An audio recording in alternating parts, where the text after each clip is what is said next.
பொறுமை கிறிஸ்தவ வாழ்க்கையில் ஒரு முக்கியமான ஒரு கனி இல்லையா? ஆவிக்குரிய கனிகளில் ஒன்று பொறுமை. நிறைய நேரத்தில் நம்ம பொறுமை இல்லாதனால பல கிருபைகளை நாம் இழந்து போகிறோம். உதாரணமாக நம்ம ஆதி பெற்றோர்களை பார்க்குறோம். ஆண்டவர் ஒரு சிறிய கட்டளையை கொடுக்குறார். ஏதோன் தோட்டத்தில் நீங்கள் இந்த தோட்டத்தில் உள்ள எல்லா கனிகளையும் உண்ணலாம். அவங்க பொறுமையோட ஒவ்வொரு மரத்தில் உள்ள கனியை டேஸ்ட் பண்ணி பார்த்துருந்தாங்கன்னா தோட்டத்துக்கு நடுவில் 2 கனி தரும் மரங்கள் இருந்தது.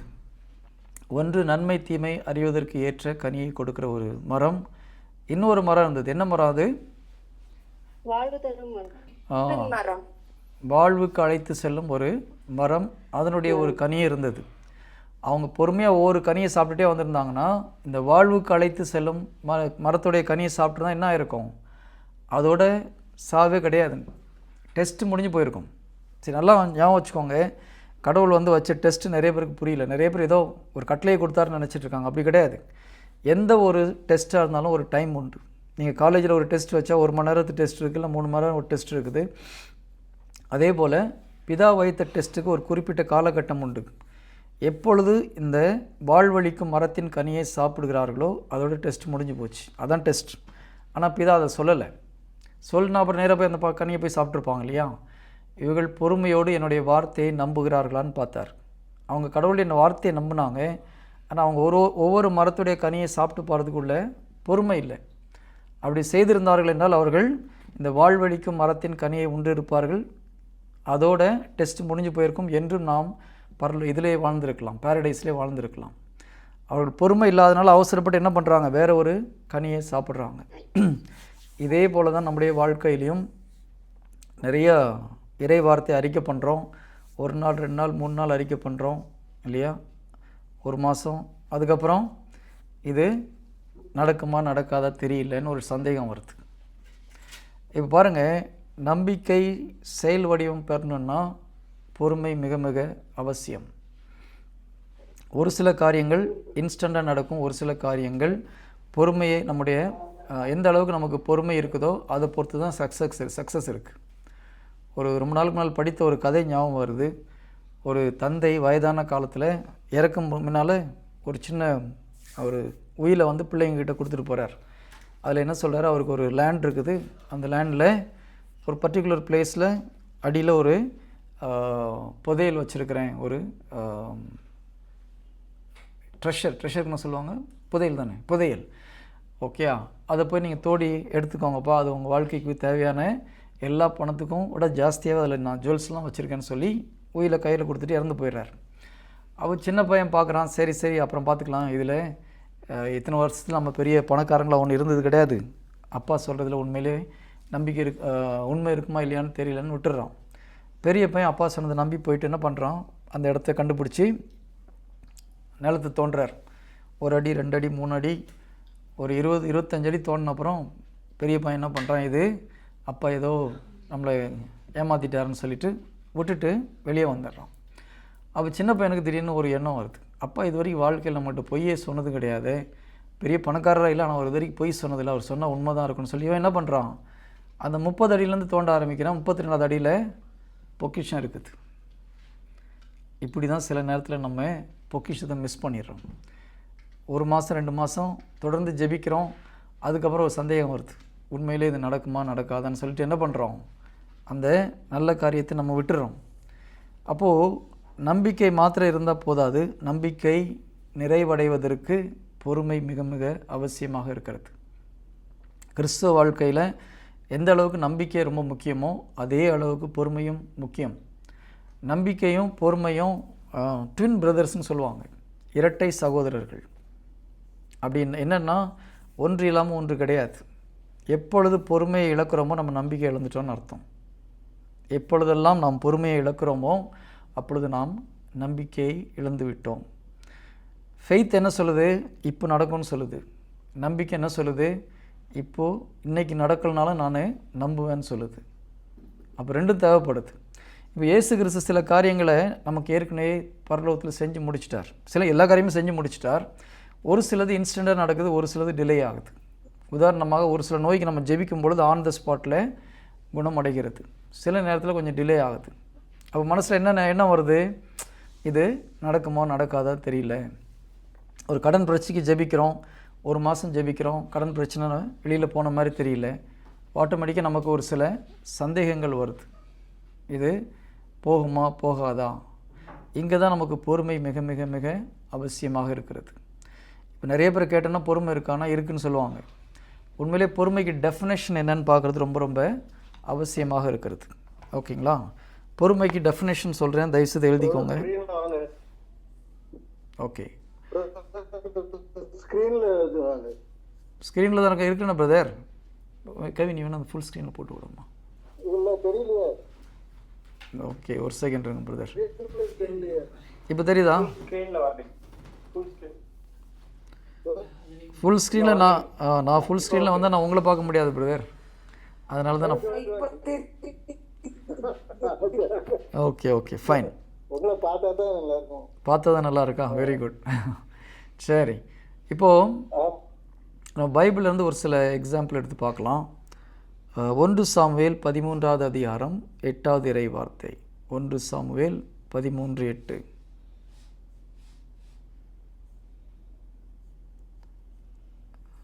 இதில் சாமுவேல் என்ன பண்ணுறாரு, சவுலை ஒரு வாரம் வெயிட் பண்ண சொல்லார். அதுக்கப்புறம் நான் வந்த அப்புறம் எரிபலி செலுத்தலாம், அதுக்கப்புறம் பிலிஸ்தீயர்களை எதிர்த்து போரிடலான்னு சொல்லி அனுப்புகிறார். சாமுவேல் ஒரு வாரம் காத்திருக்கிறார். பார்த்தீங்கன்னா 13:8 சாமுவேல் குறிப்பிட்டபடி 7 நாள் காத்திருந்தார். ஆனால் சாமுவேல் கில்காருக்கு வரவில்லை.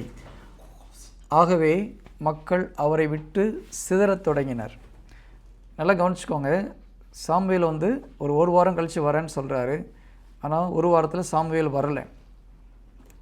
சவுல் ஒரு வாரம் வெயிட் பண்ணி பார்க்குறாரு, சாமுவேல் வரலை. மக்கள் எல்லாம் கொஞ்சம் சிதறி போகிறாங்க. ஒரு பக்கம் என்ன ஆகுது, பெலிஸ்தீர்கள் சண்டை போடுறாங்க, நாட்டை கைப்பற்ற வர்றாங்க. ஆனால் ராஜா சண்டைக்கு போகாமல் உட்காந்துட்ருக்கிறார். சவுல் என்ன பண்ணுறாரு, சாமுவேல் எரிபலி செலுத்தினப்புறம் சண்டைக்கு போகலான்னு வெயிட் பண்ணிகிட்ருக்கிறார். நீங்கள் பொறுமையாக அதை படித்து பார்க்கலாம். ஆனால் ஒரு ஸ்டேஜ் வரும்போது ஒரு வாரம் ஆகிப்போச்சு, ஆனால் சவுல் வரலை. அப்போ இவர் என்ன பண்ணுறாரு, சாமுவேல் இவரே போய் எரிபலியை செலுத்துகிறார். அந்த எரிபலி செலுத்து முடித்த அப்புறம் பார்த்தீங்கன்னா சாமுவேல் வரார். வந்துட்டு சாமுவேலுக்கு பயங்கர கோபம், நீ என்ன காரியம் செஞ்ச அப்படின்னு சொல்லிட்டு அவரை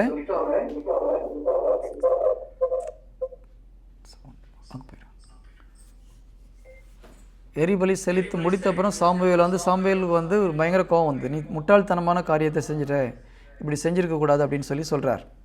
சொல்லிவிட்டு அவருக்கு என்ன சொல்கிறாரு பாருங்கள். நீங்கள் 1 சாமுவேல் 13:13 பார்த்தீங்கன்னா, சாமுவேல் சவுலை நோக்கி, நீர் அறிவீனமாய் செயல்பட்டீர். நான் இதில் டிஸ்பிளே பண்ணுறேன். கவி எனக்கு இது கோஹோஸ்ட் கூட பார்க்கலாம்.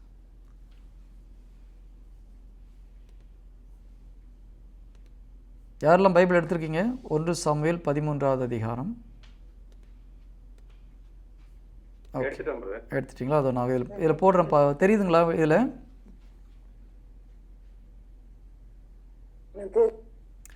ஓகே, 13:13 பார்த்தீங்கன்னா, சாமுவேல் சவுலை நோக்கி, நீர் அறிவீனமாய் செயல்பட்டீர். உன் கடவுளாகிய ஆண்டவரின் கட்டளைப்படி நீர் நடக்கவில்லை. இல்லையேல் ஆண்டவர் இஸ்ரேல் மீது உமது அரசை என்றென்றும் நிறுவியிருப்பார். இது ரொம்ப ஒரு கிரிட்டிக்கலான ஒரு சுச்சுவேஷன். நீங்கள் நல்லா கவனித்து பார்த்தீங்கன்னா, சாதாரணமாக படிக்கும்போது சவுல் பண்ணது தப்பாக தெரியாது.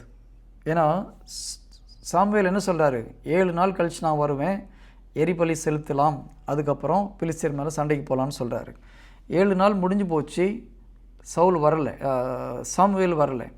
ஒரு பக்கம் மக்கள் எல்லாம் சவுலை விட்டு வெளியில் போகிறாங்க. இன்னொரு பக்கம் பெலிஸ்தீருங்க சண்டைக்கு வந்துட்டுருக்காங்க. ஒரு ராஜா என்ன பண்ணியிருக்கணும், அந்த நேரத்தில் எரிபலி செலுத்திட்டு சண்டைக்கு போகிறது நம்ம உலகப்பூர்வமாக பார்க்கும்போது கரெக்டாக தெரியுது. அதுதான் சவுல் செய்கிறார். ஆனால் சாமுவேல் என்ன சொல்கிறாரு, நீர் அறிவிலியாக செயல்பட்டீர்ன்றார் இல்லையா? நீர் அறிவீனமாக செயல்பட்டீர். இப்போது நம்ம உலகத்தின் பார்வையில் சாமுவேல் பண்ணது தப்பு. சாமுவேல் சொன்ன டைமுக்கு வரலை. ஆனால் ஸ்பிரிச்சுவலாக சாமுவேல் மேலே தப்பு கிடையாது. அவர் யார் லேட்டாக போக சொன்னது? கடவுள் தான் லேட்டாக போக சொல்லியிருப்பார் அவரை. சொல்கிறது புரியுதா? சவுலுக்கு பொறுமை இருக்குதா, சவுலுக்கு கீழ்ப்படிதல் இருக்குதான்னு கடவுள் டெஸ்ட் பண்ணுறதுக்கு என்ன பண்ணுறாரு, சாமுவேலை லேட்டாக போக சொல்லியிருக்காரு. கரெக்ட்? ரொம்ப கிரிட்டிக்கலான சுச்சுவேஷன். உலகப்பூர்வமாக பார்த்தா சவுல் பண்ணது கரெக்டாக தெரியும். படை வீரர்கள் அவரை விட்டு பிரிஞ்சு போகிறாங்க. ஒரு பக்கம் எதிரி அட்டாக் பண்ண வரான், இன்னொரு பக்கம் சாமுவேல் சொன்ன டைமுக்கு வரலை. உலகப்பூர்வமாக சவுல் பக்கத்துலேருந்து பார்க்கும்போது எல்லாமே அந்த பக்கம் நடக்கிறதெல்லாம் தப்பு, சவுல் எடுத்த டெசிஷன் கரெக்டாக தெரியும். ஆனால் கடவுள் பார்வையில் அது பொறுமை இல்லாத, கீழ்ப்படிதல் இல்லாத ஒரு செயலாக போகுது. ஏன்? இவர் மக்களை பார்க்குறார் இல்லையா? சாமுவேல் என்ன பண்ணுறாரு, சவுல் என்ன பண்ணுறாரு, சூழ்நிலையை பார்க்குறார், கடவுளுடைய வார்த்தையை அவர் கீழ்ப்படியில். அதனால் அவர் ஆட்சியை இழந்து போகிறார், தன்னுடைய அரசாட்சியை இழந்து போகிறார், கடவுளுடைய கிருபையை இழந்து போகிறார். இதே போல் தான் நிறைய நேரத்தில் நம்ம சூழ்நிலையை பார்த்துட்டு கடவுளுடைய வார்த்தையை மறந்து போகிறோம். இந்த சுச்சுவேஷன் நான் வேறு என்ன பண்ணுறதுன்னு சொல்லிட்டு நம்ம நிறைய நேரத்தில் நம்முடைய சொந்த மூளையை பயன்படுத்தி டெசிஷன் எடுக்கிறோம். நான் என்னுடைய வாழ்க்கையில் நடந்த ஒரு காரியம், ஒரு ஸ்டேஜில் நான் கத்தாரில் இருக்கும்போது நிறைய கடன் பிரச்சனையில் இருந்தேன். அப்போ ஒரு குருவானவரை பார்க்கும்போது அந்த குருவானவர் சொன்னார், நீ கடன் வாங்கிடக்கூடாதுப்பா அப்படின்னு சொல்லி.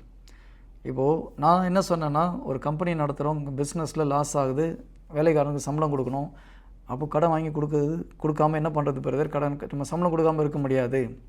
இது உலகப்பூர்வமாக கரெக்ட். ஆனால் ஸ்பிரிச்சுவலாக எப்போ நம்ம கடன் வாங்குகிறோம், எப்போ கடவுள் என்னை காப்பாற்றுவார்ன்ற நம்பிக்கை இல்லையோ அப்போ நம்ம வெளியில் போய் கடன் வாங்குகிறோம். இப்போ அந்த குருவானர் சொன்னார், நீ அந்த சுச்சுவேஷனில் கூட கடன் வாங்கியிருக்கக்கூடாது. எனக்கு அவர் சொல்லும் போது கோபம் தான் வந்தது. ஆனால் எப்பொழுது நாம் கடவுளுடைய பராமரிப்பை நாம் உணர்ந்து கொள்கிறோமோ அப்போ நம்ம செய்கிறது தப்புன்னு புரியுது. அப்போ நம்ம அவசரப்பட்டு கடன் வாங்குறது ஒரு முக்கியமான காரணம் என்ன, நம்பிக்கை இருக்குது ஆனால் நமக்கு பொறுமை இல்லை இல்லையா? அப்போ பொறுமை இல்லாமல் நம்பிக்கை மாத்திரம் இருந்து நம்பிக்கை சக்ஸஸ் ஆகாது. நம்பிக்கையோடு பொறுமை மிக மிக அவசியமாக இருக்கிறது. ஒரு சில நோயோடு போராடும் போது நம்ம 2 மாதம் 3 மாதம் 4 மாதம் ஆகுது, நோய் முற்றிலும் குணமாகலை. ஒரு சிலர் பார்க்குறோம் 1 செகண்டில் குணமாயிருது. உடனே ஓகே நம்ம பொறுமை இழந்து போயிட்டு என்ன பண்ணுறோம், எப்பொழுது நமக்கு பொறுமை இல்லையோ ஆட்டோமேட்டிக்காக நம்ம வாயிலேருந்து ஏதாவது தேவையில்லாத ஒரு வார்த்தை வந்துடும். ஆண்டவர் என்ன கை விட்டுட்டார், அவங்களுக்கெல்லாம் நடக்குது எனக்கு நடக்க மாட்டேங்குது, ஏதாவது ஒரு வார்த்தை நம்ம குறைபட்டு கொள்வோம். அந்த ஒரு வார்த்தையை கொண்டு நம்முடைய வாழ்க்கையில் ஒன்றும் நடக்காமல் பண்ணுறதுக்கு சாத்தானால் முடியும். பிரைஸ் தி லார்ட், ஹல்லேலூயா. இப்போ நம்ம பைபிளில் பேதுருவை பார்க்குறோம். பேதுரு தண்ணி மேலே நடக்கிறார் இல்லையா? இப்போ பேதுரு தண்ணி மேலே நிற்கிறாரு. நடக்கும்போது அந்த பக்கம் ஜீசஸ் அங்கேருந்து ஸ்லோவாக நடந்து வர்றாரு. இல்லை ஓகே, இல்லை ஜீசஸ் நிற்கிறாருன்னு வச்சுப்போமே. இப்போ பேதுரு அவசரமாக நடந்து ஜீசஸ்ட்டு போய் சேர்ந்துன்னு போயிருப்பாரா, இல்லை பொறுமையாக நிதானமாக ஜாலியாக நடந்து போயிருப்பாரா?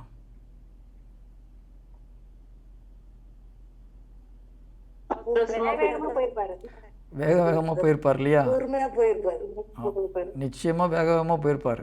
ஏன் வேக வேகமாக போகிறாரு? எங்கே புரியுதுங்களா? அது ஒரு பாட்டம் ஆஃப் த மைலே இருக்குது. ஆனால் ஜீசஸ் வரும்போது ஜீசஸ் நிதானமாக பொறுமையாக நடந்து வருவார். ஏன்னா அவருக்கு அந்த பயமும் கிடையாது, ஒன்றும் கிடையாது. ஓகே, இப்போ பேதருக்கு அந்த பொறுமை குறையுது, அலையை பார்க்கும்போது சுத்தமாக போயிடுது. நம்மளும் நிறைய நேரத்தில் அப்படி தான் உடனே நடந்துடணும்னு நினைக்கிறோம். பிரச்சனைக்கு நடுவில் போகும்போது எப்போ நம்மளுக்கு இந்த பிரச்சனை உடனே சீக்கிரம் சீக்கிரம் சரியாயிடணும்னு ஒரு எண்ணம் வருதோ அப்போமே நம்ம யோசிக்கணும், பொறுமைக்கு நமக்கு ஒரு சரியான ஒரு டெஸ்ட்டு இது. பொறுமை இருக்கும்போது இந்த எண்ணத்தை நம்மால் மேற்கொள்ள முடியும். இதை டெஸ்பிரேஷன் சொல்லுவாங்க. இப்போ இயேசு கிறிஸ்து 40 நாள் ஃபாஸ்டிங் இருக்கிறார். பசி இருக்குமா இருக்காது 40 நாள் முடிஞ்சு வரும்போது? ஒன்றும் இல்லை, ஒரு 3 நாள் சாப்பாடு தண்ணி இல்லாமல் உட்காந்து பார்த்துட்டு வெளியில் வாங்க, உங்களுக்கு என்னதை கொடுத்தாலும் சாப்பிட்லான்னு தோணும். ஓகேங்களா? ஒரு உப்பு போடாத ஒரு சாப்பாடை கொடுத்தா கூட டேஸ்ட்டாக தெரியும். நிஜமாக சொல்கிறேன். ஒரு 3 நாள் எதுவுமே இல்லை ஒரு வாரம் வச்சுக்கலாம். ஒரு வாரம் வெறும் தண்ணி மட்டும் குடிச்சிங்க, நீங்கள் எதுவுமே சாப்பிடலன்னு வாங்க. என்ன சிஸ்டர் 3 நாளே போதுன்றீங்களா? ஓகே, 3 நாள் சாப்பிடாம தண்ணி மட்டும் குடிச்சிட்டு வந்து ஒன்றும் இல்லை, ஒரு டீ குடிச்சு பாருங்க, அப்படியே தேவாரத்தமாக குடிச்ச மாதிரி இருக்கும். இப்போ சூப்பராக இருக்குது. அது வரைக்கும் ஒய்ஃபை குறை சொல்லிட்டு இருந்திருப்பீங்க அந்த டீக்கு. அன்றைக்கி என்ன சொல்லுவீங்க, சூப்பராக போட்டிருக்கேன்னு சொல்லுவீங்க. ஓகே, அப்படி இருக்கும்போது 40 நாட்கள் தண்ணி குடிக்காமல் சாப்பிடாமல் ஆண்டவர் ஃபாஸ்டிங் இருந்துட்டு வெளியில் வரும்போது எவ்வளோ ஒரு பசி இருந்திருக்கும் இல்லையா? எவ்வளோ ஒரு சோர்வு இருந்திருக்கும். அந்த நேரத்தில் ஜீசஸ் வந்து எதையாவது சாப்பிட்றணும் உடனே அப்படின்னு இயேசு கிறிஸ்து நினைக்கல. நல்லா ஞாபகம் வச்சுக்கோங்க. அவர் அந்த ஒரு டெஸ்பிரேஷனுக்குள்ளே போல, பசிக்குது உடனே எதையாவது சாப்பிட்ணும். இயேசு கிறிஸ்து அந்த ஒரு மனநிலையில் இருந்திருந்தாருன்னா சாத்தான் ஈஸியாக ஜெயிச்சிருப்போம் அந்த இடத்துல. ஓகேங்களா? அந்த ஒரு டெஸ்பிரேஷனுக்கு போகாமல் இருந்ததுனால சாத்தானுடைய சோதனையை பொறுமையாக இயேசு கிறிஸ்துனால் மேற்கொள்ள முடிகிறது. நமக்கும் அப்படி தான் ஒரு ப்ராப்ளம் நேரத்தில் நம்மளுக்கு பொறுமை இருக்கா இல்லையான்னு எப்போ கரெக்டாக தெரியும் தெரியுமா? துன்ப நேரத்தில் தான் தெரியும். துன்ப நேரத்தில் தான் நம்முடைய பொறுமை சோதிக்கப்படுகிறது. நல்லா இருக்கும்போது பொறுமை சோதிக்கப்பட போகிறது கிடையாது. எப்பொழுது ஒரு துன்பம் உடனே கிளியர் ஆகாமல் டிலே ஆகுதோ அந்த நேரத்தில் தான் ஒருத்தனுடைய பொறுமை சோதிக்கப்படுகிறது. நம்ம ஒரு சில பைபிள் வேர்டு எடுத்து பார்க்கலாம்.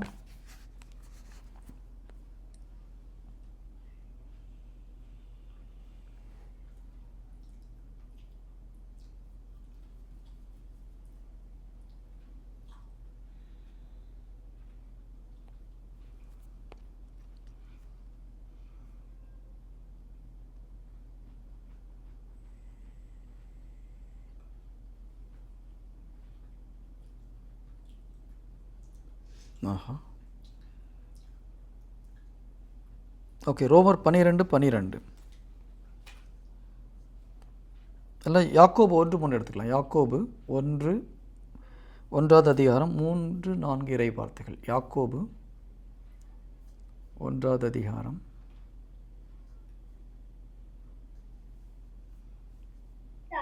3-4 இறை வார்த்தைகள். உங்கள் நம்பிக்கை சோதிக்கப்படும் போது மன உறுதி உண்டாகும் என்பது உங்களுக்கு தெரியும். தமிழில் பொறுமைன்றதுக்கு பதிலாக மன உறுதின்னு டிரான்ஸ்லேட் பண்ணியிருக்காங்க. நீங்கள் இதே இங்கிலீஷில் போய் பார்த்தீங்கன்னா பேஷன்ஸ்ன்னு இருக்கும்.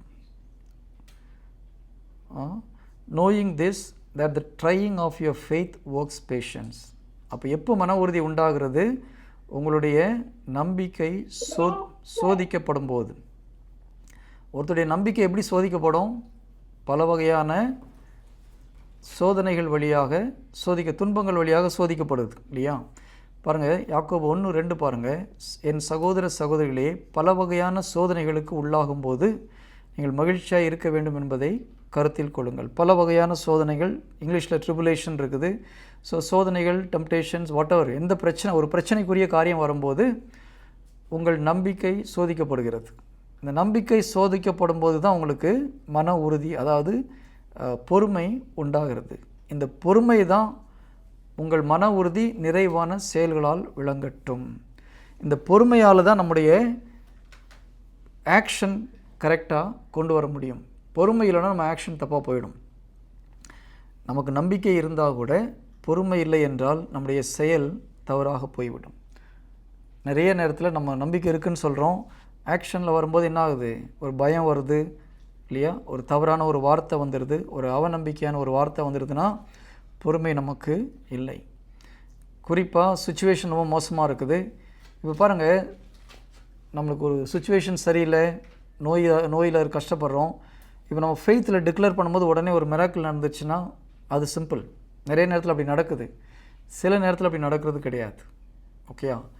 அந்த நேரத்தில் நம்முடைய மனநிலை எப்படி இருக்கிறது தான் ரொம்ப ரொம்ப முக்கியம்.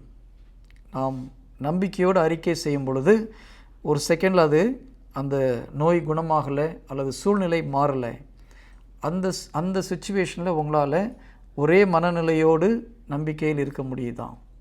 அதுதான் பொறுமை. பொறுமைக்கு டெஃபினேஷன் என்னன்னு பார்த்தீங்கன்னா, மாறாமலும் நிறுத்தாமலும், யாராவது எழுதிக்கோங்க பார்க்கலாம், இட்ஸ் வெரி இம்பார்ட்டன்ட். நான் ஸ்லோவாக போகிறேன். பொறுமை என்றால் என்ன? இறை வார்த்தையின் அடிப்படையில் மாறாமலும் நிறுத்தாமலும் ஒரே மனநிலையோடு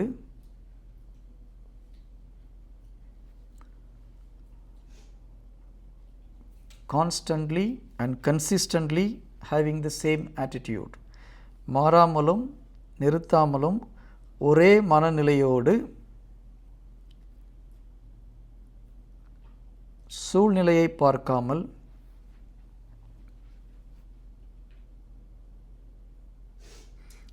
மாறாமலும் நிறுத்தாமலும் ஒரே மனநிலையோடு சூழ்நிலையை பார்க்காமல் மக்களின் பேச்சை பொருட்படுத்தாமல்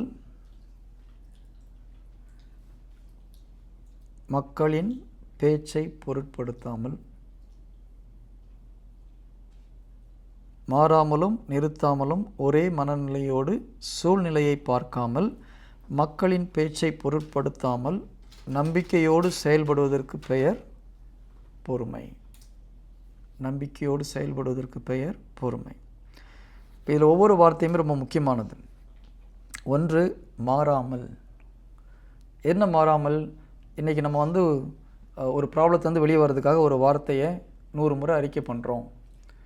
இதை 4 மாதம் அறிக்கை பண்ணியும் பெரிய அற்புதத்தை பார்க்க முடியல. அப்போ அந்த நேரத்தில் 4 மாதம் கழித்து தொடர்ந்து அறிக்கை பண்ணுறோமா இல்லை அதை ஸ்டாப் பண்ணுறோமான்றது தான் மாறாமல் அந்த காரியத்தை செய்கிறோமா இல்லையான்றது. நிறைய பேர் 4 மாதம் அறிக்கை பண்ணிவிட்டு அதுக்கப்புறம் என்ன பண்ணுவாங்க, அந்த 100 முறை அறிக்கை பண்ணுறதுக்கு பதிலாக போதும் ஒரு 10 முறை அறிக்கை பண்ணலாம், இல்லை ஒரு 50 முறை அறிக்கை பண்ணலான்னு ஃப்ரீக்வன்சி குறைப்பாங்க, இல்லைன்னு அறிக்கை பண்ணுறதை நிறுத்துவாங்க. பொறுமையுள்ளவர்களால் மாத்திரமே அதை தொடர்ந்து செய்ய முடியும். நிறுத்தாமல் கண்டினியூஸாக செய்ய முடியும். அது வந்து நிறுத்தாமல் செய்கிறது. இன்னொன்று மாறாமல் செய்கிறதுன்னு சொல்லும்போது சுச்சுவேஷன், அதாவது நம்முடைய ப்ரேயரை மாற்றுறது.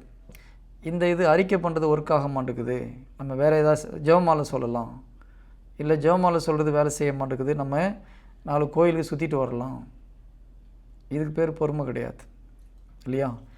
நாம் ஒரே மனநிலையோடு என்ன எக்ஸசைஸ், இறை வார்த்தையின் அடிப்படையில் நம்ம ஒரு வார்த்தையை அறிக்கை செய்யும்போது அதே வார்த்தை, சிலர் பார்த்திங்கன்னா ஒரு வார்த்தை அறிக்கை பண்ணுவாங்க, நடக்கலாம், இன்னொரு வார்த்தை அறிக்கை பண்ணுவாங்க, அது நடக்கலாம், இன்னொரு வார்த்தை அறிக்கை பண்ணுவாங்க. இல்லைன்னா அந்த வார்த்தையை அறிக்கை பண்ணுறது ஒன்றும் சரியில்லை, 9 நாள் 9 நாள் செய்யலான்னு சொல்லி போவாங்க. இதுக்கு பேர் பொறுமை கிடையாது. நாம் செய்கிற முறை சரியான்னு பார்க்கணும். இறை வார்த்தையினால் எல்லா பிரச்சனைக்கும் விடுதலை கொடுக்க முடியும். அப்போ நம்முடைய ப்ராப்ளம் ஒன்று இருக்குது, அதற்கு ஏற்ற ஒரு இறை வார்த்தை எடுத்து நம்ம அறிக்கை பண்ணும்போது தொடர்ந்து அதே கன்சிஸ்டன்சின்னு சொல்லுவாங்க இல்லையா, தொடர்ந்து அறிக்கை பண்ணணும். ஒரு நாள் விடாமல் அறிக்கை பண்ணணும். இல்லை ஒரு நாள் அறிக்கை பண்ணுவாங்க, இன்னொரு நாள் விட்டுருவாங்க, இல்லை ஒரு வாரம் அறிக்கை பண்ணுவாங்க, அதுக்கப்புறம் இது நடக்குமோ நடக்காதுன்னு ஒரு டவுட் வரும். ஒரு சிலருக்கு வந்து இந்த வார்த்தையை சொன்னால் இப்போ சரியாயிடுமா அப்படின்னு ஒரு சிலர்லாம் கேட்குறாங்க. இயேசு கிறிஸ்து வார்த்தையான கடவுள்.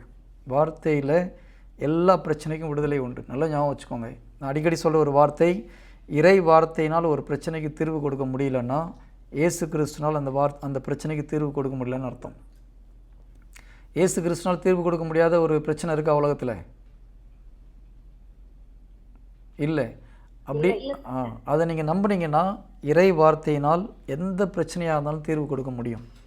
ஆனால் நம்ம அதை வந்து ஒன்று நம்பிக்கை, இன்னொன்று பொறுமை, காத்திருத்தல் மிக மிக அவசியம். நான் என்னுடைய வாழ்க்கையில் நிறையா கிருபைகளை இழந்து போனதுக்கு ஒரு முக்கியமான காரணம் காத்திருக்காமல் போனது தான். ஒரு 10 நாள் ஜெபிக்கிறோம், ஒரு வருஷம், ஒரு வாரம், 2 வாரம் ஜெபிக்கிறோம், அதுக்கப்புறம் இது நமக்கு கிடைக்காது, வேறு ஒன்று கடவுள்கிட்ட கேட்கும்போதே சொல்கிறேன். ஒரு சில காரியங்களை நான் கேட்டிருக்கிறேன், ரொம்ப கஷ்டப்பட்டு ரொம்ப ஆர்வமாக கேட்டிருக்கிறேன். அப்புறம் ஒரு 6 மாதம் கழித்து ஓகே இது கடவுள் நம்மளுக்கு கொடுக்க மாட்டேங்கிறாருன்னு சொல்லிட்டு வேறு ஒன்று கேட்குறது. ஒரு கிஃப்ட் எடுத்தால் கூட நான் முதல்லலாம் வந்து ஹீலிங் கிஃப்ட்டுக்காக ரொம்ப ஜெபம் பண்ணுவேன். அப்போ கொஞ்ச நாள் ஜெபம் பண்ணுறோம், அப்போ மனசில் என்ன வருது, இது நமக்கு கொடுக்க மாட்டேங்கிறாருன்னு நினைக்கிறேன், ஒரு சந்தேகம் வருது. காரணம் என்ன? நம்முடைய ஃபெய்த் இருக்குது, ஆனால் பொறுமை இல்லை, இல்லையா? ஏன்னா அந்த ஃபெய்த்து நம்ம பொறுமைன்னு என்ன சொல்லுது, மாறாமல் நிறுத்தாமல் ஒரே மனநிலையோடு. அது ரொம்ப முக்கியம். நீங்கள் முதல்ல ஓகே இந்த வார்த்தை அறிக்கை பண்ணால் நமக்கு நடக்கும்னு சொல்லிட்டு ஸ்டார்ட் பண்ணும்போது என்ன மனநிலையில் இருக்கிறீங்களோ 6 மாதம் கழித்து அதே மனநிலையில் இருக்கணும். அது இருந்தால் தான் நமக்கு பொறுமை இருக்குதுன்னு அர்த்தம். ஆனால் நிறைய நேரத்தில் நம்ம என்ன பண்ணுறோம், கொஞ்ச நாள் ஜெபம் பண்ணிவிட்டு அதுக்கப்புறம் நம்ம மனநிலை மாறுதா மாறலையா? ஏதோ நான் மட்டும்தான் பொறுமை இல்லாத ஆள் மாதிரி எல்லாம் பார்க்குறீங்க. மாறுது இல்லையா? அதுதான் மாறக்கூடாது, அதுதான் பொறுமை. அப்போது நம்ம நம்பிக்கை சரியாக இருந்ததுன்னா சூழ்நிலை மாறலைனாலும் ஓகே, மக்கள் பலவிதையான காரியங்களை சொன்னாலும், காலம் தாழ்ந்து போனாலும் நம்முடைய மனநிலை ஒரே மனநிலையோடு இருக்கணும். அதுக்கு பேர் தான் பொறுமை. இப்போது இயேசு கிறிஸ்து கெத்சமனியில் வேறு வேர்த்து போராடி ஜெபிக்கிறார். வந்து அரெஸ்ட் பண்ணுறாங்க அவரை, ஓகேங்களா? அவருக்கு தெரியும் நம்ம சிலுவையில் சாகணும்னு சொல்லிட்டு, ஓகேங்களா? இப்போ அவர் மனசில் எப்படா சீக்கிரம் சிலுவையை சுமந்து வேலையை முடித்தா போதுன்னு மைண்டில் அப்படி ஒரு எண்ணத்தை வச்சுருந்தாருன்னு என்ன ஆயிருக்கும்? இயேசு கிறிஸ்து அப்படி நினச்சாரா? செய்கிறத சீக்கிரம் செஞ்சுட்டு போங்கன்னு நினச்சாரா? அப்படி அப்படி அவசரப்பட்டிருந்தாருன்னா இயேசு கிறிஸ்து கோவம் வந்திருக்கும். டேய் சிலுவையில் அடிக்க போகிறீங்கன்னு முடிவு பண்ணுங்க, சீக்கிரம் அடித்து தொலைங்கன்னு சொல்லியிருப்பார் இல்லையா? ஜீசஸ் அந்த மாதிரி அவசரப்படலை. என்ன வேணால் பண்ணுங்க, நம்பிக்கை விசுவாசம் கடைசி வரை கொண்டு போனாரு. ஜீசஸ் எங்கேயுமே அவசரப்படலை இல்லையா? பொறுமை இல்லைன்னா அவசரப்பட்டிருப்பார். அவரை போகும்போது அடித்து உதைக்கும் போது டேய் சாவிடுக்கு முடிவு பண்ணிங்க, சீக்கிரம் போய் அடிங்கடான்னு சொல்லியிருப்பார். ஜீசஸ் அப்படி ஏதாவது சரி வாய் திறந்து சொன்னாரா? ஒன்றும் சொல்லலை. நடக்கட்டும், ஆண்டவர் சித்த பிரகாரம் நடக்கட்டும். எப்போ உயிர் போகணுமோ அப்போ போனால் போதும். பிதா டைம் ஆயிடுச்சு முடிஞ்சு போச்சுன்னு எப்போ சொல்லாரோ அப்போது என்னுடைய உயிரை நான் கையளிக்கிறேன். அது வரைக்கும் நான் ஒன்றும் வாயை திறந்து சொல்ல மாட்டேன். சரி, ஒரு விஷயம் நீங்கள் நல்லா புரியணும். இயேசு கிறிஸ்து உயிர் போவாது. இயேசு கிறிஸ்துவை மக்களால் கொலை செய்ய முடியாது. ஏன்? நான் இதை சில மெசேஜில் சொல்லியிருக்கேன். ஜீசஸுடைய உயிரை எடுக்கிறது யாராலும் முடியாது. ஏன்னா அவர் பாவமே செய்யலை. பாவம் செய்தவர்களுக்கு மாத்திரம்தான் சாவு. பாவம் செய்யாதவர்களுக்கு சாவு மேற்கொள்ள முடியாது. புரியுதுங்களா? அவங்க இயேசு கிறிஸ்து துண்டு துண்டாக வெட்டி போட்டிருந்தா கூட இயேசு கிறிஸ்து உயிர் போவாது. ஏனென்றால் அவர் பாவம் செய்யவில்லை. புரியுதா? அப்போ ஜீசஸாக பார்த்து என் உயிரை ஒப்பு கொடுக்குறேன்னு சொல்லும் போது மட்டும்தான் அவர் உயிர் போகும். அப்போ அவரின் மனசில் என்ன நினச்சிட்ருக்காரு? எப்போ எங்கள் அப்பா ஓகே ஃபினிஷ்டுன்னு சொல்கிறாரோ அப்போ நான் டிக்ளேர் பண்ணுவேன் என் உயிரை ஒப்பு கொடுக்குறேன்னு சொல்லிட்டு. அதனால் பொறுமையாக காத்திருக்கிறார். பிதாவுடைய வார்த்தைக்காக பொறுமையாக காத்திருக்கார். நீ என்ன வேணால் பண்ணிக்கோ, நோ ப்ராப்ளம். எல்லாம் முடிஞ்சு போச்சுன்னு பிதா ஜீசஸை சொன்னும்போது எஸ் எவ்ரிதிங் இஸ் ஃபினிஷ்ட். ஆண்டவரே தந்தையை என்னுடைய உயிரை உங்களுடைய கையில் ஒப்படைக்கிறேன். என்ன மாதிரி பிளான் பார்த்தீங்களா? அது வரைக்கும் பொறுமையாக இருக்கிறார். பிதா ஓகே போதும் மகனை அனுபவித்த வேதனை போதும், எல்லாத்துக்கும் பரிகாரம் பண்ணிட்டேன்னு அவருடைய காதில் பிதா சொல்கிற வரைக்கும் பொறுமையாக வெயிட் பண்ணிகிட்ருக்கிறார். இதுக்கு பேர் தான் பொறுமை. இயேசு கிறிஸ்து எங்கேயுமே அவசரப்படலை. ஆனால் நம்ம துன்ப நேரத்தில் பொறுமையாக இருக்க முடியுதா? ஒரு மனிதனுடைய பொறுமை துன்ப நேரத்தில் தான் சோதிக்கப்படுது. நிறைய நேரத்தில் நம்ம துன்ப நேரத்தில் நம்முடைய மனநிலை அவசரப்படுறோம். நிறைய பேர் பாருங்க, ஒரு பிரச்சனை இக்கட்டான பிரச்சனை இருக்கும்போது நம்மளுக்கு மைண்டில் வர ஃபஸ்ட்டு இது என்ன?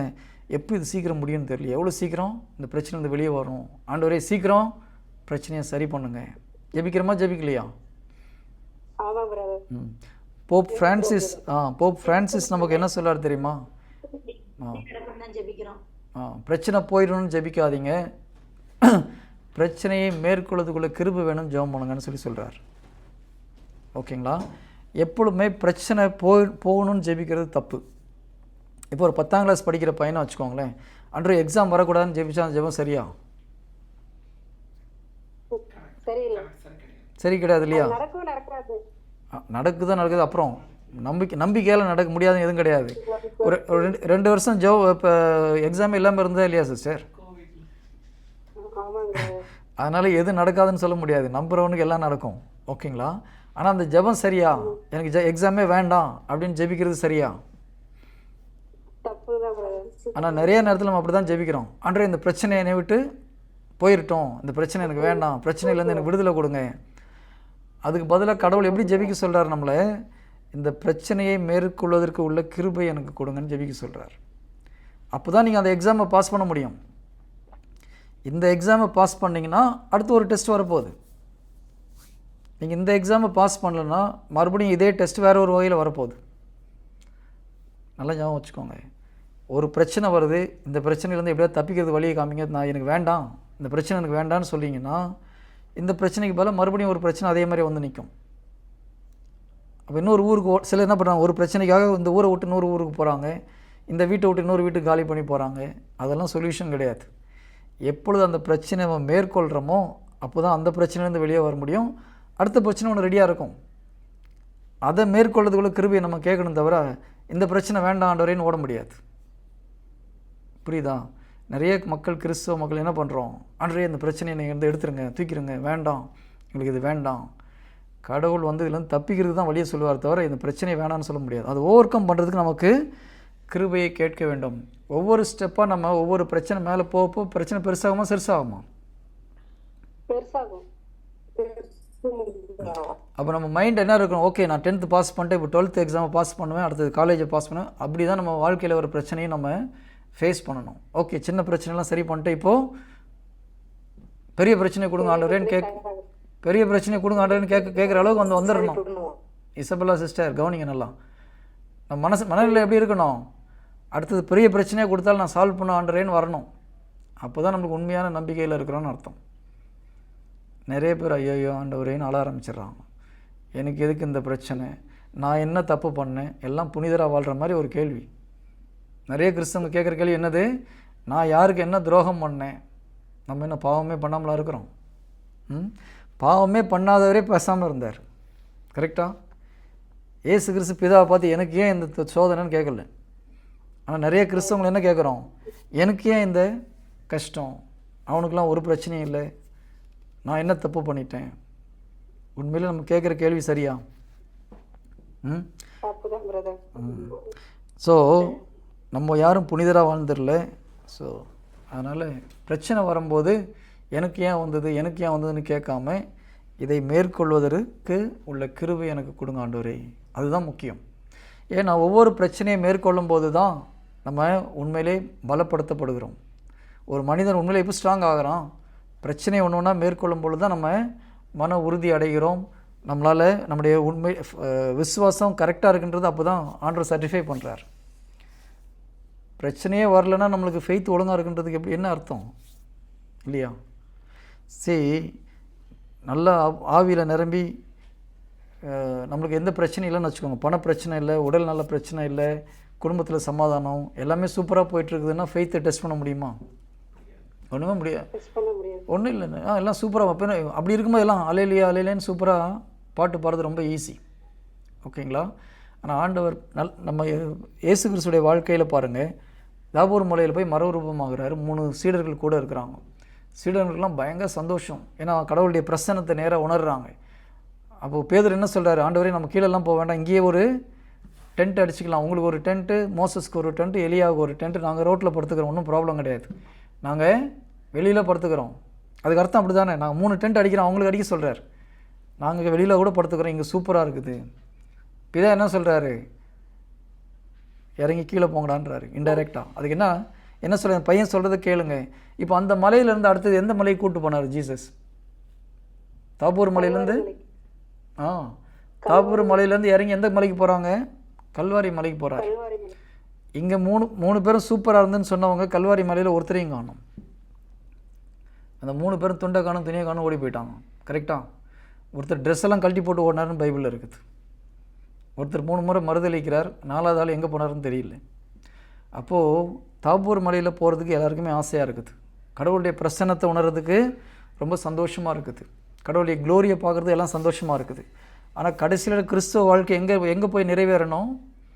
கல்வாரியில் நிறைவேறணும். கல்வாரி அப்படின்னு சொல்கிறது நம்முடைய விருப்பத்தை, நம்முடைய சுய விருப்பத்தை எல்லாத்தையும் சிலுவையில் அடிச்சிட்டு, எனக்குடைய விருப்பம் ஒன்றும் கிடையாது ஆண்டவரே, உம்முடைய விருப்பத்தை மாத்திரம் நான் செய்வேன்னு எப்போ நம்ம முழுமையாக நம்ம ஒப்பு கொடுக்குறோமோ அப்போ தான் கல்வாரியில் நம்ம உண்மையிலே சிலுவையில் அடிக்கப்படுகிறோம். நம் சுயத்துக்கு முழுவதுமாக மரிக்கும் பொழுது நமக்கு இறந்து இயேசு கிறிஸ்துவாக வாழ ஆரம்பிக்கிறோம். அதுக்கு என்ன தேவைப்படுது? துன்பம் தேவைப்படுது.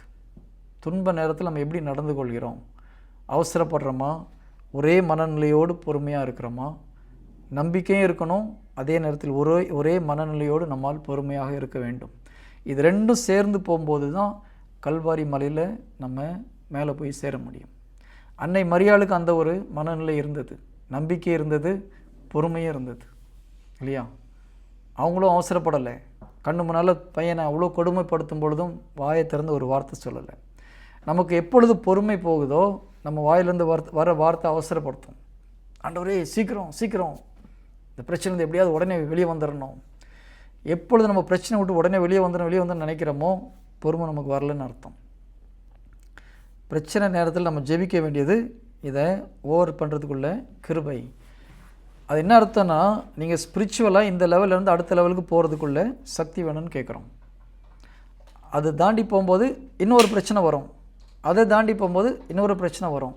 அப்போ எந்த அளவுக்கு நீங்கள் ஒவ்வொரு பிரச்சனைகளையும் மேற்கொள்கிறீர்களோ உங்களுக்கு தெரியும். மன உறுதி அப்படின்றது பொறுமை. அப்போ சோதனை வழியாக தான் உங்களுக்கு பொறுமை உண்டாகிறது.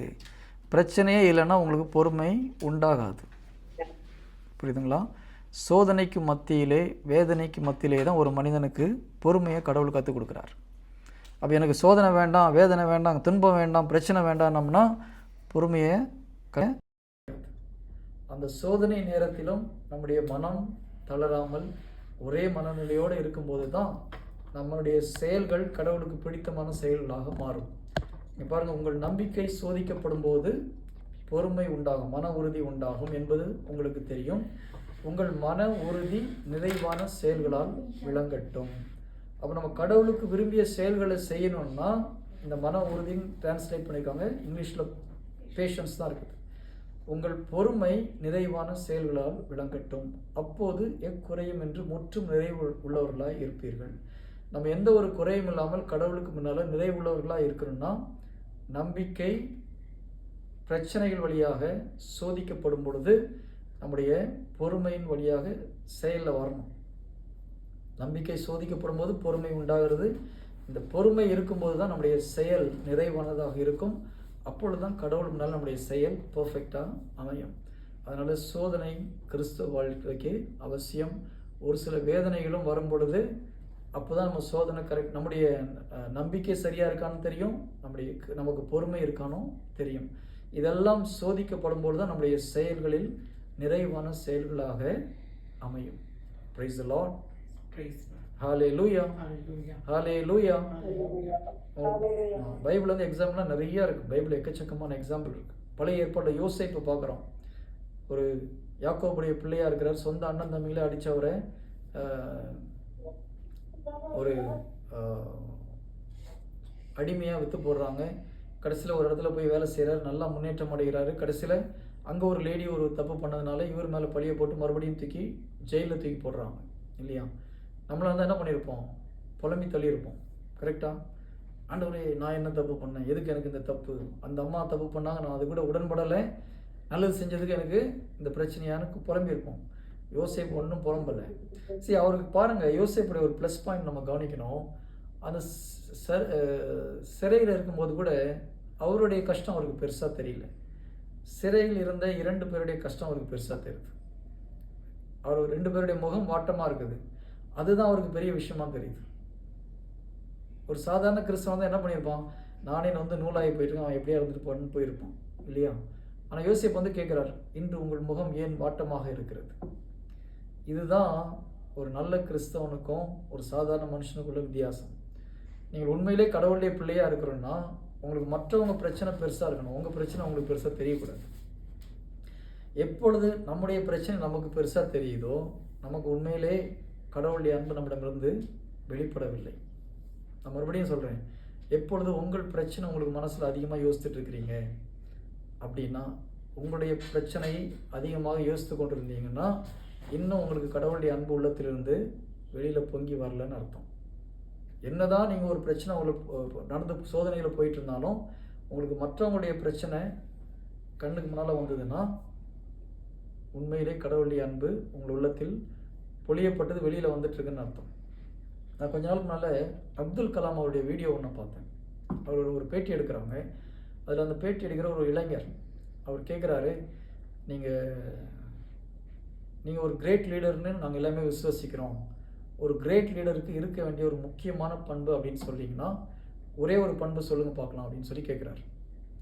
அப்துல் கலாம் அவர் சொல்கிற பதில் இதுதான். நான் எக்கச்சக்கமான உலகத்தை மாற்றிய சூப்பரான நல்ல ஒரு லீடர்களுடைய லைஃப் நிறைய பேர் படிச்சிருக்கேன்.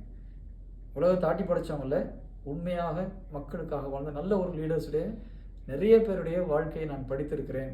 அந்த எல்லா லீடர்ஸுக்கும் இருக்கிற ஒரே ஒரு குவாலிட்டி எனக்கு ரொம்ப பிடிச்சதுன்னு சொல்லிட்டு அவர் என்ன குவாலிட்டி தெரியுமா சொல்கிறாரு? எந்த ஒரு மனிதனை பார்த்தாலும் அவங்க மனசில் ஒரு எண்ணம் வருது, இவங்களுக்கு நான் என்ன செய்ய முடியும், what can I do for them. அவங்க எந்த பிரச்சனையில் இருந்தாலும் தன்னிடம் வர மக்கள் வரும்போது அவங்களுக்கு என்ன செய்ய முடியும். இந்த குவாலிட்டி தான் ஒருத்தர் உண்மையிலே ஒரு ப்ராப்பரான ஒரு நல்ல ஒரு தலைவராக மாற்ற முடியும்னு சொல்கிறார். அவர் கிறிஸ்தவர் கிடையாது, ஆனால் உண்மையிலே அது பைபிள்லேருந்து எடுக்கப்பட்ட ஒரு வார்த்தை. இயேசு கிறிஸ்து நீங்கள் இப்போ அவருடைய வாழ்க்கையை படித்து பாருங்கள். ஒவ்வொரு சுச்சுவேஷனும் ஜீசஸ் உள்ளத்திலே தான் இருக்குது. ஒரு விபச்சார பெண்ணை கண்ணு முன்னால் வந்து நிறுத்துகிறாங்க. ஒரு பக்கம் இந்த பெண் செய்தது சரின்னு சொன்னால் கல்லால் அடிப்பாங்க. இல்லையா? ஃபர்ஸ்ட் ஆஃப் ஆல் சரின்னு சொன்னால் நீதிக்கு புறம்போ தப்பாக இவரே ஜட்ஜ்மெண்ட் கொடுக்குற மாதிரி ஆகிடும். ஜீசஸால் போய் சொல்ல முடியாது. அவங்க செஞ்சது மோசம் அப்படின்னு சொல்லி மோயிசன் சட்டத்தை நிறைவேற்றுங்கன்னு சொன்னால் ஒரு உயிரை இழந்து போகிறார் இல்லையா? இப்போ பரிசேயர் மனசில் என்ன இருந்தது? இவர் செஞ்சது, இந்த அம்மா செஞ்சது தப்பு, கல்லால் அடித்து கொள்ளுங்கன்னு சொன்னால் நீ இரக்கத்தை பற்றி பேசுறியே, அப்புறம் எப்படி நீ கல்லால் அடிக்க சொல்கிறேன்னு சொல்லி சொல்லுவாங்க. இது பரிசேயருடைய எண்ணம். ஒருவேளை இவரை ரிலீஸ் பண்ணின்னு சொன்னால், விடுங்கன்னு சொன்னால் மோயிசனுடைய சட்டத்துக்கு எதிராக பேசுகிறாருன்னு இயேசு கிறிஸ்து கல்லால் அடிக்கலாம். இதுதான் அவங்களுடைய பிளான். ஜீசஸ் அதை பற்றி யோசிக்கவே இல்லை. ஜீசஸ் மனசில் ஒரே ஒரு எண்ணம் தான், இந்த அம்மாவை எப்படி விடுதலை பண்ணுவது. புரியுதுங்களா? That was in Jesus heart. அதே நேரத்தில் உண்மைக்கு புறம்பாக கடவுளால் பேச முடியாது, பொய் சொல்ல முடியாது, பொய் ஜட்ஜ்மெண்ட் கொடுக்க முடியாது, உண்மையை பேசி ஆகணும். அங்கே கடவுளுடைய ஞானத்தில் என்ன பண்ணுறாரு? அவங்களுடைய வாயை அடித்து அவங்கள வெளியே துரத்தி விடுறாரு. ஒவ்வொரு சூழ்நிலையும் பார்த்தீங்கன்னா இயேசு கிறிஸ்து மனசில் இருக்குது, இவருக்கு நான் என்ன கொடுக்க முடியும், என்ன செய்ய முடியும். இப்போ ஒருத்தர் கேட்கும்போது ஆண்டவர் என்ன சொல்கிறாரு? நான் உமக்கு என்ன செய்ய வேண்டும்னு நீர் விரும்புகிறீர் இல்லையா? எதையாவது கொடுக்கணும், எதையாவது செய்யணும். இந்த அன்பு தான் ஒரு மனிதனை தலை சிறந்த லீடராக மாற்றுது. இது கிறிஸ்துவிடம் இருந்த பண்பு. இப்போது நமக்கு நம்ம பிரச்சனை பெருசாக இருந்ததுன்னா என்ன அர்த்தம்? உண்மையிலே கிறிஸ்துவ போல நம்ம சுத்தமாக இல்லைன்னு அர்த்தம்.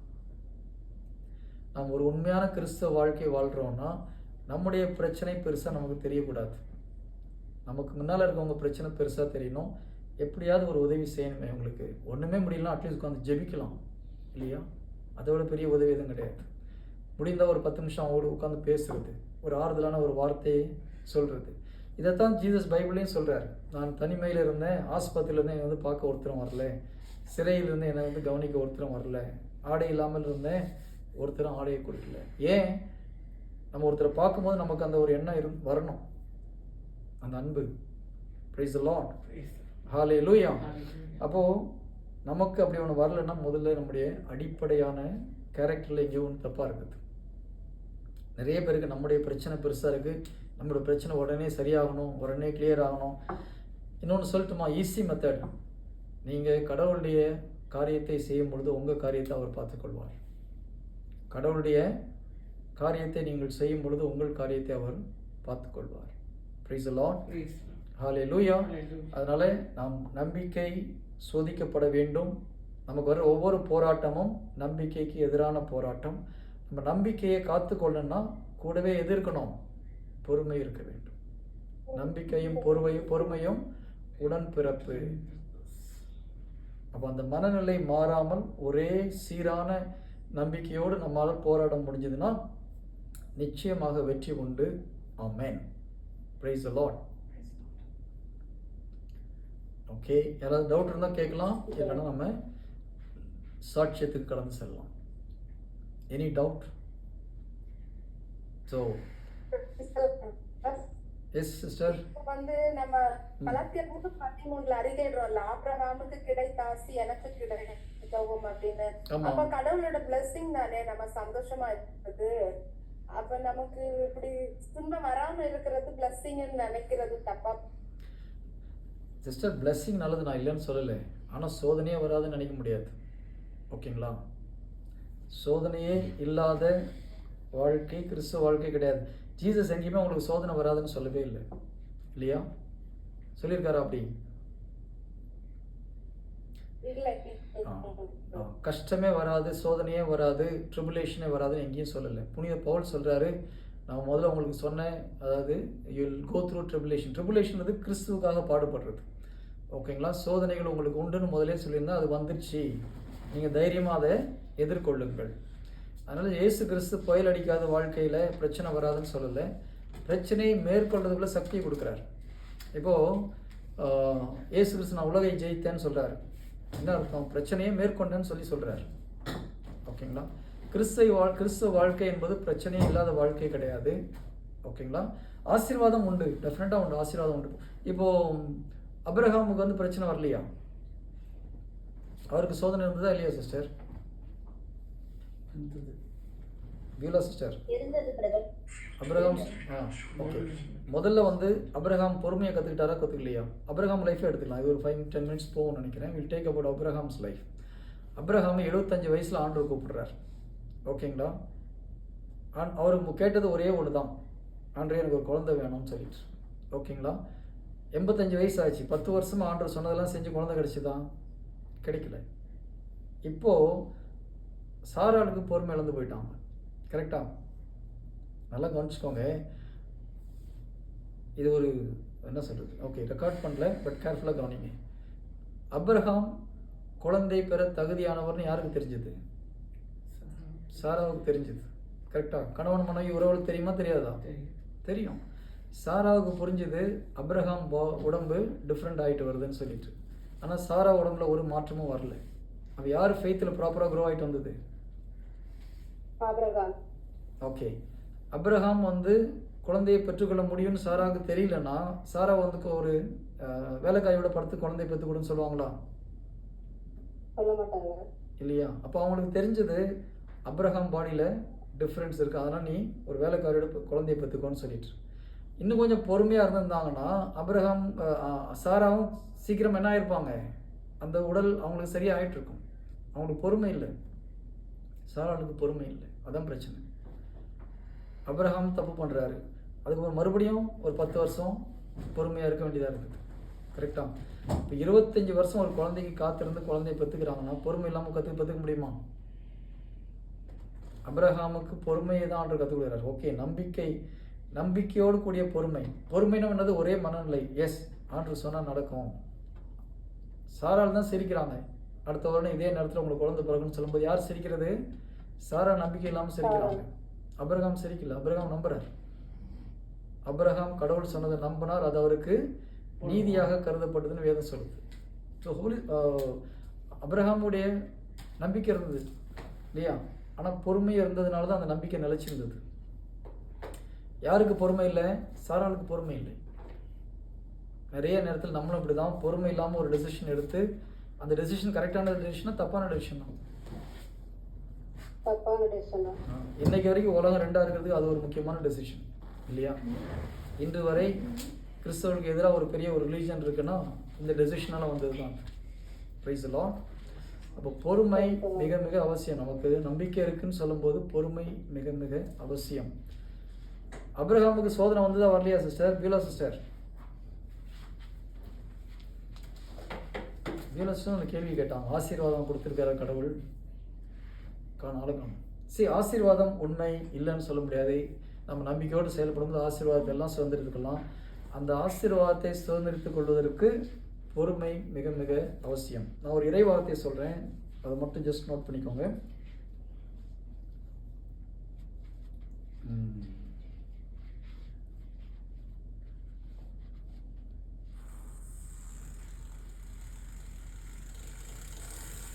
ஓகே, எபிரேயர் 6:12.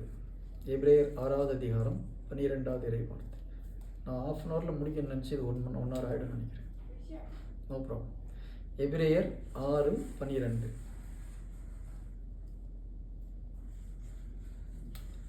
இவ்வாறு நீங்கள் தளர்ச்சிக்கு இடம் கொடாமல் நம்பிக்கையாலும் பொறுமையாலும் இறை வாக்குறுதிகளை உரிமை பேராக பெற்றவர்களைப் போல வாழுங்கள். இறை வாக்குறுதியை நீங்கள் பெற்றுக்கொள்ளணும், பிளஸ்ஸிங்கை சுதந்திரிச்சு கொள்ளணும். 2 விஷயம் முக்கியம்.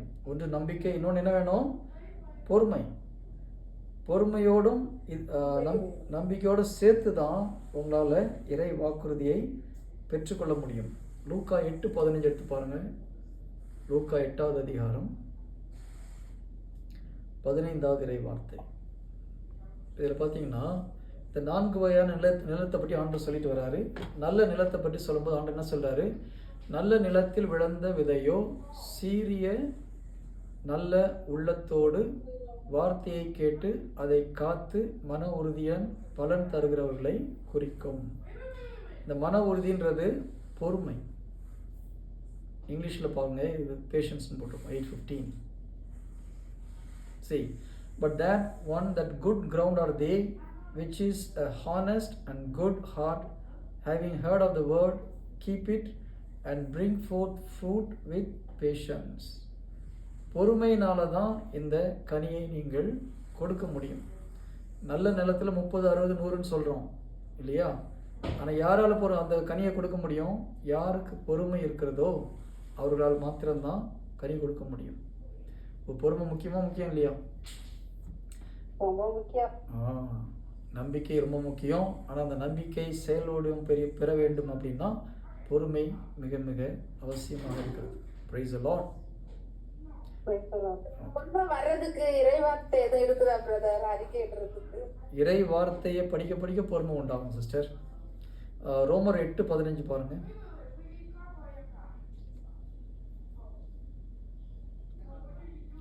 என்ன நீ வியூல சிஸ்டர் வீடியோ இல்லாமல் வந்துட்டு இருப்ப மாதிரி தெரியுது.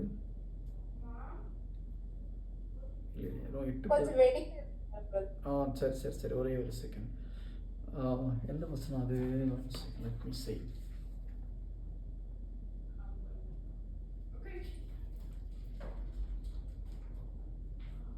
பொறுமை வர்றதுக்கு ஃபர்ஸ்ட் வந்து சோதனை வேணும் சிஸ்டர். சோதனையினால தான் நம்முடைய பொறுமை வளரும். 15:4 ரோமர் 15:4. முற்காலத்தில் எழுதப்பட்டவை அனைத்தும் நமக்கு அறிவுரையாகவே எழுதப்பட்டன. மறைநூல் தரும் மன உறுதின்றது பொறுமை. மறைநூல் தரும் பொறுமையாலும் ஊக்கத்தினாலும். அப்போ எது நமக்கு ஊக்கத்தையும் பொறுமையும் கொடுக்குது? இறை வார்த்தை தான். இங்கிலீஷில் பாருங்க, தமிழில் ஆனால் வேர்டை மாற்றிட்டாங்க, ஏன்னு தெரில. சரி, whatsoever things were written aforetime were written for our learning, that we through patience and comfort of the scripture, இல்லையா? ஸ்கிரிப்சரால் நமக்கு பொறுமையும் கம்ஃபர்ட்டும் கிடைக்குது. இறை வார்த்தையினால தான் அப்போ பொறுமை வருது. இறை வார்த்தையை படிக்க படிக்க பொறுமை உண்டாகும். அபிரகாம் பற்றி தியானிக்கும் போது ஒவ்வொருத்தருடைய யாரெல்லாம் கடவுளுடைய வார்த்தையை கொண்டு நம்பிக்கையினால் வெற்றி அடைந்தார்களோ அவங்க வாழ்க்கையை தியானிக்கும் போது பொறுமை உண்டாகும். நீ ஈனாக்கு எடுத்துக்கோங்க, 300 வருடம் கடவுளோடு சஞ்சரித்தாலும் இருக்குது இல்லையா? 300 years he walked with God. நம்ம எவ்வளோ நேரம் ஜெபம் பண்ணுறோம்? அவர் 300 வருஷம் ஜெபம் பண்ணியிருக்கார் கடவுளோட. அவருடைய பிரசன்னத்திலே இருந்திருக்காரு 300 வருஷம் இல்லையா? அப்போ பொறுமை இல்லாமல் இருக்க முடியுமா? 300 வருஷமாக அவர் என்ன கேட்டிருப்பாரு? ஆண்டவரே உயிரோடு நான் உங்ககிட்ட வந்துடணும். அவருடைய ஜெபம் அதுதான். எபிரேயர் 11:5 பார்த்தீங்கன்னா அப்படி தான் போட்டிருக்கு. தான் உயிரோடு மோட்சத்துக்கு எடுத்து கொள்ளப்படுவோம் என்று ஈனாக்கு நம்பியதினால் மோட்சத்துக்கு எடுத்துக்கொள்ளப்பட்டார்ன்னு இருக்கு. நம்ம 300 வருஷம் ஒரே ஜெபத்தை செஞ்சுட்டு இருப்போமா? ஈனாக்கு பொறுமை இருந்ததா இல்லையா சிஸ்டர்? அப்போ ஒவ்வொரு மக்கள் இந்த எபிரேயர் 11 இருக்கிற லிஸ்ட் எடுத்து படிச்சு பார்த்துட்டு அவங்க எப்படி பொறுமையோட அந்த ஒவ்வொரு காரியத்தையும் செஞ்சாங்கிறத நம்ம தியானிக்கும் போது ஆட்டோமேட்டிக்காக பொறுமை உண்டாகும். ஏசு கிறிஸ்து எப்படி பொறுமையாக இருந்தார்? 30 வருஷம் என்ன பண்ணான்னு யாருக்கும் தெரியாது. பொறுமையாக தன்னை தயாரிக்கலையா இல்லையா? 40 நாள் ஃபாஸ்டிங்கிறது சாதாரண நினச்சி பாருங்கள், சாதாரணம் கிடையாது. நீங்கள் ஒரு ரூம் அடைச்சிட்டு 10 நாள் உள்ளே உட்காந்து பாருங்கள், உங்கள் வாழ்க்கை வேறு மாதிரி இருக்கும். உங்களால் 10 days ஒரு ரூமில் இருந்துட்டு ஜெபிக்க முடிஞ்சதுன்னு வச்சுக்கோங்க, உங்கள் வாழ்க்கை மாறும், நிச்சயமாக மாறும். 40 நாள் இருக்கிறது சாதாரண விஷயம் கிடையாது. என்னெல்லாம் நம்மளாம் நினச்சி பார்க்க முடியல. 40 நாள் போயிட்டு சாப்பிடாமல் இருக்க முடியுமான்னு சொல்லிட்டு அது கடவுளுடைய பரிசுத்தாவுடைய உதவி இல்லாமல் பண்ண முடியாது. ஈவன் ஒரு 10 நாள் நம்ம வந்து சாப்பாடு இல்லாமல் ஜெபிக்கணும்னா கூட ஆவியானுடைய துணை வேணும். Price the lord.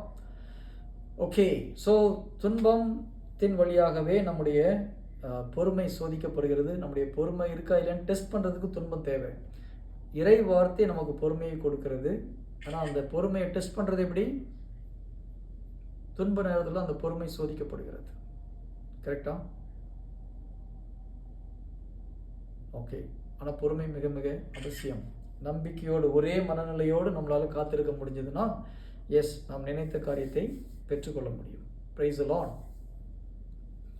ஓகே, சாட்சி சொல்ல விரும்புகிறாங்க, சாட்சி சொல்லலாம். ஆரிக்கு சம்பிரதாயம் கிளம்பி போயிட்டாங்களா, இருக்காங்களா?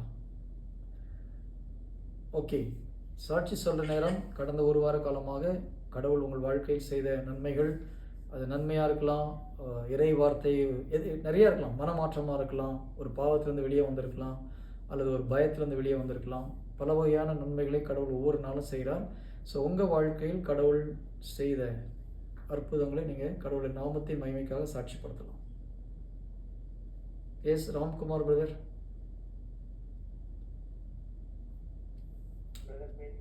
Price the lord. நான் வெக்கேஷனுக்கு வந்து ஒரு ஜென்ரலா ஆகஸ்ட் மாசம் எவ்வளவு முடியுமோ அவாய்ட் பண்ணுவாரு. ஏன்னா வந்து ஆகஸ்ட் மாசம் 2 இந்து ஃபெஸ்டிவல் இருக்கு அங்க. ஜென்ரலா இந்தியா போறதே நான் கொஞ்சம் அவாய்ட் பண்ணுவேன். அதுல வந்து ஏன்னா அந்த இந்து இதெல்லாம் இருக்கும். நான் இந்த வாட்டி வந்து ஒரு எமர்ஜென்சி போக வேண்டியதா ஆயிடுச்சு. ஆகஸ்ட் மாசம் 2 ஃபெஸ்டிவல் இருக்கும். ஒன்று ஆவணி ஆகட்டும், ஒன்று வந்து கிருஷ்ண ஜெயந்தி. இந்த கிருஷ்ண ஜெயந்தி குழந்தைங்களுக்கு அந்த கேர்ள் ட்ரெஸ் போட்டு கரெக்ட் பண்ணுவாங்க. ஆவணி ஆகட்டும் ஃபங்க்ஷன் ரெண்டுத்தையுமே வந்து ப்ரெஷர் பண்ணுவாங்க. இந்த வாட்டி ஒரு எமர்ஜென்சிக்கு போயிட்டு டேட்டு நான் செக் பண்ணல. கரெக்டா எனக்கு ஒரு சர்ஜரி இருந்தது, ஐ சர்ஜரி இருந்தது, ஐல கேட்ராக்ட் சர்ஜரி இருந்தது. லெஃப்ட் கொஞ்சம் கிரிட்டிக்கலா இருந்துச்சு. அந்த சர்ஜரி முடிச்சு அன்னைக்கு ரொம்ப வீக்கா ரொம்ப பெயினா இருந்தது. அடுத்த நாள் வந்து இந்த ஃபங்க்ஷன் வருது.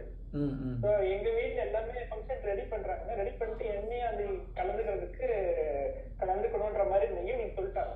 எனக்கு அது பெயின்ல பேண்டேஜ் எல்லாம் போட்டு நான் பெருசா எதுவுமே சொல்ல முடியல. அப்புறம் நைட்டுக்குள்ள வந்து என்ன பிரச்சனையே சொல்றேன்னு தெரியலன்ட்டு தந்தை மகன் போய் ஆவியாருக்கு மாற்றம் உண்டாவதாகன்றதை மட்டும் திருப்பி நைட்டுக்குள்ள சொல்லிட்டு தூக்கம் வரல. தூங்காம அந்த சொல்லிட்டே இருந்தேன். ஏன்னா அவர் மட்டும் தான் மாற்றி அடையணும்ட்டு அது சொல்லிட்டே இருந்தேன். காலையில எழுந்த உடனே அந்த டாபிக்கே பேசல, என்ன இன்வால்வ் பண்ணல. அவங்க பாட்டு அதை முடிச்சுட்டாங்க.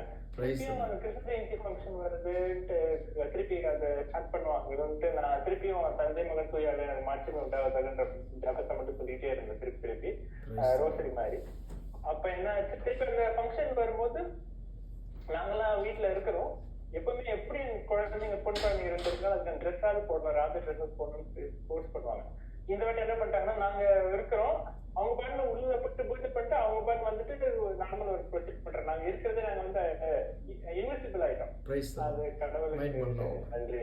Glory to God, glory to God. சகோதரர் ஒரு இந்து சமூகத்தை சேர்ந்தவங்க, அவங்களுடைய பெற்றோர்கள் ரொம்ப தீவிரமான ஹிந்து பக்தர்கள். ஒவ்வொருத்தருக்கும் நம்மளுக்கு இது பெரிய விஷயமா தெரியாது. ஆனால் அவங்களுடைய சுச்சுவேஷன் வந்து பார்க்கும்போது இது பயங்கரமான ஒரு சுச்சுவேஷன். பெற்றோர்கள் அவங்கள ரொம்ப இன்சல்ட் பண்ணக்கூடாது, நம்ம அவங்கள மரியாதை கொடுக்கணும்னு பைபிள் சொல்லுது. ஆனால் அவங்களுடைய அந்த கலாச்சாரத்தின் பிரகாரம் செய்யணும்னு பயங்கர ஃபோர்ஸ் பண்ணக்கூடிய ஒரு பெற்றோர்கள். சகோதரர் ஒரே ஒரு வார்த்தை தான் என்ன சொல்லியிருக்காரு, பிதாசுதன் பரிசுத்தாவிக்கு மாட்சி உண்டாகட்டும். அப்போ அந்த பிதாசுதன் பரிசுத்தாவிக்கு மாட்சி உண்டாகட்டும் போது மற்ற தெய்வ வழிபாடுகள் எல்லாம் எதுவுமே சகோதரர் பக்கத்தில் வராமல் கடவுள் பாதுகாத்திருக்கிறார். கரங்களை தட்டி ஆண்டவருக்கு நன்றி செலுத்துவோம். Glory to Jesus. Praise the Lord. Okay, good. Yes, அடுத்தது சிஸ்டர் பிரதர் பாணி பிள்ளை. பிரதர் சொல்லுங்க பிரதர்.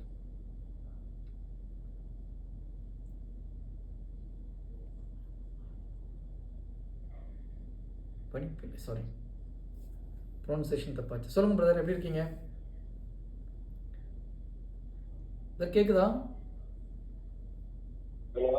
சொல்லுங்க brother. Praise the Lord brother. Praise the Lord, price the Lord brother.